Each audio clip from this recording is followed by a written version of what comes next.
Euzu billahi mineşşeytanirracim. Gazze'deki ablukayı kırmak için yola çıkan küresel Sumut filosu ve şu an açık denizlerde olan küresel özgürlük filosuna destek amaçlı burada bulunuyoruz. Programımız basın açıklamasıyla başlayacak. Ardından İl Müftü Yardımcımız Abdullah Erdem hocamızın konuşma ve duaları, akabinde buradan göle doğru yürüyeceğiz ve küresel Sumut filosu ve küresel özgürlük filosu için hazırladığımız gemileri gölümüze bırakacağız ve etkinliğimiz nihayete erecek. Allahu Ekber! Değerli üniversite gençliği, Gazze'de 2 yıldır yaşanan katliam ve soykırım tahammül edilemez bir noktaya ulaşmıştır. İsrail, Gazze'de dünyanın gözü önünde soykırım suçu işlerken sivil halka yönelik abluka ile Gazze halkını açlığa mahkum etmektedir. Uluslararası hukuku ayaklar altına alarak insanlık suçu işlemeye devam etmektedir.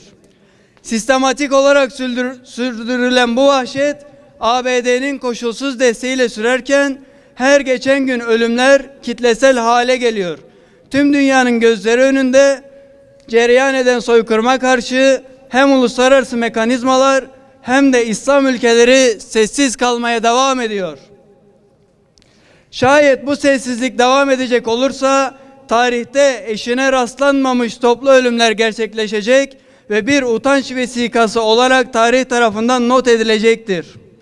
İşte bu utanç vesikasının önüne geçmek için mazlum ve onurlu Filistin halkının hak ve adalet mücadelesine destek olmak ve direnişi yüceltmek adına küresel denizleri ablukayı kırmak için yola çıkan Sumut Özgürlük Filosu'nun bu yolculuğunu yürekten selamlıyoruz.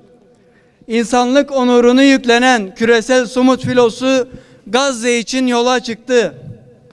Bu filo Gazze'ye ulaşamasa da vicdanın, hakkın, cesaretin ve mazlumların safında yer almanın şerefine nail olmuştur. Harran'dan filoya direnişe bin selam. Harran'dan filoya direnişe bin selam. Harran'dan filoya direnişe bin selam. Gazze'deki mazlumların öfkesini, iradesini, azmini, direnişini ve cesaretini yüklenen küresel özgürlük filosu da Gazze'nin sesine ses, nefesine nefes olmaktadır. Direniş filosu kardeşlerimizin feryadına, acılarına ortak olup özgürlük meşalesini yakmaktadır. İnsanlığın ortak vicdanını ve zulme karşı direnişi temsil eden ve kardeşliğe giden bu onurlu mücadeleyi destekliyoruz. Bugün Sumut gibi özgürlük filosu da artık yalnızca Filistinlilerin sözcüsü değil, küresel ölçekte dayanışma hareketlerinin, sokaklarda yankılanan sloganların, sosyal medyada büyüyen kampanyaların ortak dili haline dönüşmüştür. İspanya'dan İtalya'ya, New York'tan İstanbul'a kadar dünyanın dört bir yanında milyonlarca insan Filistin için sokaklara çıktığında aslında kendi sumudunu ilan etmiş oluyor. Sumut, adalet, barış ve onur için ayakta kalma iradesinin belki de en haysiyetli duruşudur. Tekbir! Allahu Ekber! Tekbir! Allahu Ekber! Tekbir! Allahu Ekber! Sumut filosu sadece insani yardım taşımadı. Tüm insanlığın umudunu, kararlılığını ve vicdanını da taşıdı. Gazze'de soykırım ve açlığın sona erdirilmesi için sağlam ve güçlü bir iradenin ortaya çıkması ve Gazze'deki ablukanın son bulması için derhal insani koridor oluşturulmalıdır. Bu koridorun oluşturulması amacıyla hareket eden onlarca ülkeden katılımın olduğu küresel özgürlük filosunun askeri himayeti oluşturularak Gazze'ye ulaşması ve insani amaçla denizden bir insani koridorun oluşması sağlanmalıdır. Nutuk atmak açlıktan can çekişen bebek ve çocukların karnını doyurmuyor. Kınama mesajları zulmü ve soykırımı durdurmuyor. Bürokratik ve diplomatik yollar zalimi zulmünden vazgeçirmiyor. Uluslararası toplumun ve devletlerin kağıt üzerinde almış oldukları kararların bir karşılığı olmuyor. Geriye son bir seçenek kaldı. Ya izzetle yaşayıp kanımızın son damlasına kadar Gazze direnişinin yanında yer almak ya da zillet içinde köleliğe razı olup bizi de işgal edecekleri günü beklemek. Tekbir! Allahu Ekber. Hamas'a selam! Direnişe devam! Hamas'a selam. Direnişe devam. Bizler Filistin topraklarında soykırım ve sömürge suçlarını işleyenlerin Güney Afrika'da, İspanya'da, Arjantin'de, dünyanın birçok yerinde olduğu gibi ülkemizde de mahkemeler önünde hesap vermelerinin temin edilmesini talep ediyoruz. Bu bağlamda İsrail ve Türkiye çifte vatandaş durumunda olanlardan Gazze'de soykırım suçuna dahil olanlar mahkemede yargılanmalıdır.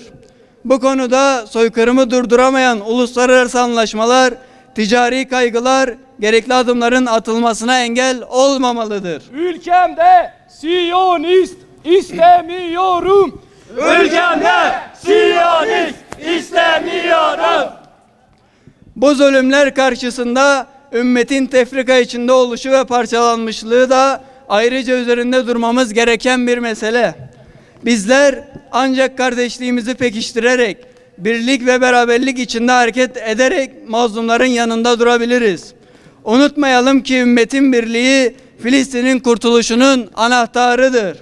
Bu yüzden Müslümanlar olarak parti, cemaat, mezhep ve meşreplerimizi bir yana bırakarak İslam çatısı altında kaybolmaya yüz tutmuş kardeşlik hukukumuzu yeniden tesis etmeliyiz. Bunu yapmadığımız sürece zulüm yeryüzünde can almaya devam edecektir. Son olarak şunu söylemek isteriz ki Filistin halkını asla terk etmeyeceğiz. Gazze özgürleşinceye kadar, direniş kazanıncaya kadar meydanları boş bırakmayacak. Kardeşlerimizin feryatlarını tüm dünyaya duyurmaya ve acılarına ortak olmaya çalışacağız. Ne pahasına olursa olsun, bedeli ne olursa olsun, Siyonistlerin ve yerli işbirlikçilerinin saldırılarına, linç kampanyalarını aldırmadan Kudüs davasını omuzlayacak, bu mukaddes davaya canımızla, malımızla ve imkan bulduğumuz her şeyle sahip çıkacağız. Tekbir! Allahu Ekber. Allah adına, peygamber adına biz daima mücadelemizi sürdüreceğiz. Allah adına ve peygamber adına biz bu mücadeleden vazgeçmeyeceğiz. Şimdi de biz dualarımızı inşallah yapacağız. Şunu da bir tut.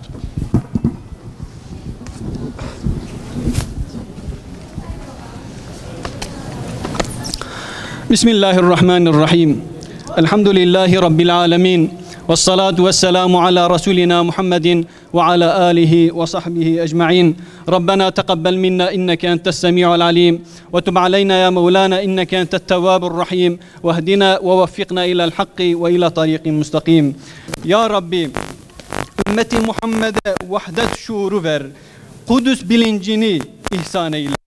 Evlerinden ve yurtlarından kovulan, öz vatanlarından uzak kalan bütün mazlum kardeşlerimize yardım eyle ya Rabbi. İlahi ya Rabbi, bizleri Mescid-i Aksa'ya varis eyle. Ona sahip çıkmayı bizlere nasip eyle. İlahi ya Rabbi, bizleri hiçbir zaman haktan, hukuktan, adaletten, samimiyetten, sadakatten ve salih amel çizgisinden ayırma. Yüreklerimizi dağlayan bu acılardan güçlü bir vahdet şuuruna erişmeyi bizlere nasip eyle. Ya Rabbi, bizlere zaferler nasip eyle. Ya Rabbi, Müslümanlara yardım eyle. Müslümanlara yardım eyle ya Rabbi. Gazze'de masum insanları, bebekleri, çocukları katleden hainleri sana havale ediyoruz. Onları Kahhar isminin tecellisiyle kahru perişan eyle ya Rabbi. İlahi ya Rabbi, milletimizin ve Müslümanların geleceğini kasteden her türlü dahili ve harici ve fesada, hile ve tuzağa karşı bizleri uyanık eyle ya Rabbi. Dünyayı yaşanmaz hale getiren zalimlere, ümmetin birliğini ve dirliğini bozmak isteyen hainlere karşı koyabilmek için bizlere inayet eyle. İlahi ya Rabbi, sen nurunu mutlaka tamamlayacaksın. Bizleri bu vaadine vesile eyle. Dünyamızı huzur ve selamet yurduna dönüştür. Ey hayatın ve ölümün sahibi olan ve şehadeti bizlere en kutlu ideal olarak tanıtan Rabbimiz, geçmişten bugüne i'la-i kelimetullah için mücadele eden, başta Mirac'ın şehri Kudüs ve mazlumlar diyarı Gazze olmak üzere vatan ve mukaddesat uğruna canlarını feda eden bütün şehitlerimize merhamet eyle. Ya Rabbi, onları sevgili Peygamberimiz sallallahu aleyhi ve sellem ile Bedir ve Uhud şehitleri ile birlikte haşreyle, Efendimiz'e komşu eyle ya Rabbi. Senin yolunda gaza edip yaralanan kardeşlerimize acil şifalar ihsan eyle. Müslüman uyuma, kardeşini unutma.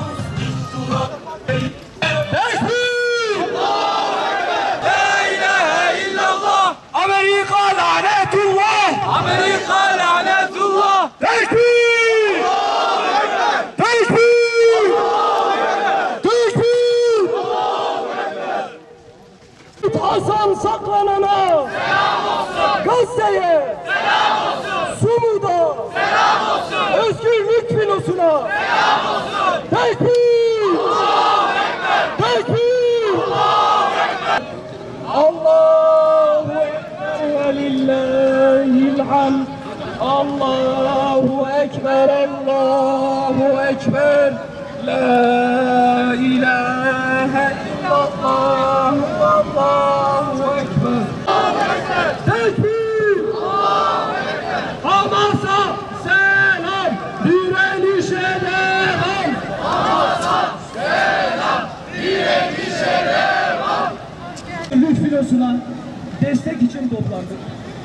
Yaptığımız eylemleri küçük görmeyelim, gereksiz görmeyelim.